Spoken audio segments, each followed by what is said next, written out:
भारतीय जनता पक्ष, जदयू, लोजपा आणि हम या महायुतीला अभूतपूर्व यश बिहारच्या जनतेने दिलेलं आहे. त्याबद्दल मी महायुतीचं मनपूर्वक अभिनंदन करतो, बिहारच्या जनतेचं अभिनंदन करतो आणि आभारी मानतो. खरं म्हणजे या सर्व बिहारच्या जनतेनी, माता भगिनींनी, युवा वर्गानी जाती पाती धर्माच्या भिंती तोडून प्रधानमंत्री नरेंद्रजी मोदी यांच्या नेतृत्वावर विश्वास ठेवलेला आहे.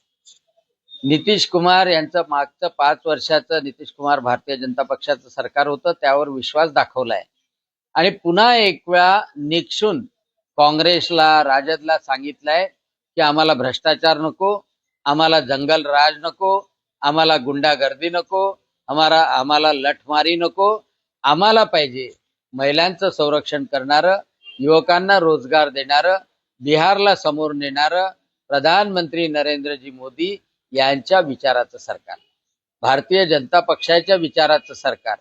आणि एक नव्हे तर 84 जागावर समोर भारतीय जनता पक्ष, 75 जागावर जदयू समोर, लोजपा 23 जागावर समोर, हमला 4 जागा. आणि काँग्रेसचे हाल की ज्या राहुल गांधींनी फेक नॅरेटिव्ह पसरवला होत चोरीचा,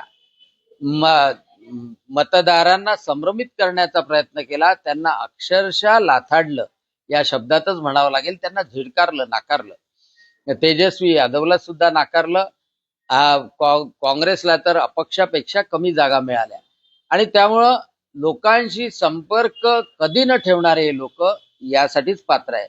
मी भारतीय जनता पक्षाच्या समग्र कार्यकर्त्यांचं, त्यांनी स्वतःसाठीच नाही तर जदयूसाठी काम केलं, लोजपासाठी काम केलं, हमसाठी काम केलं, या एकजुटीचं मनपूर्वक अभिनंदन करतो.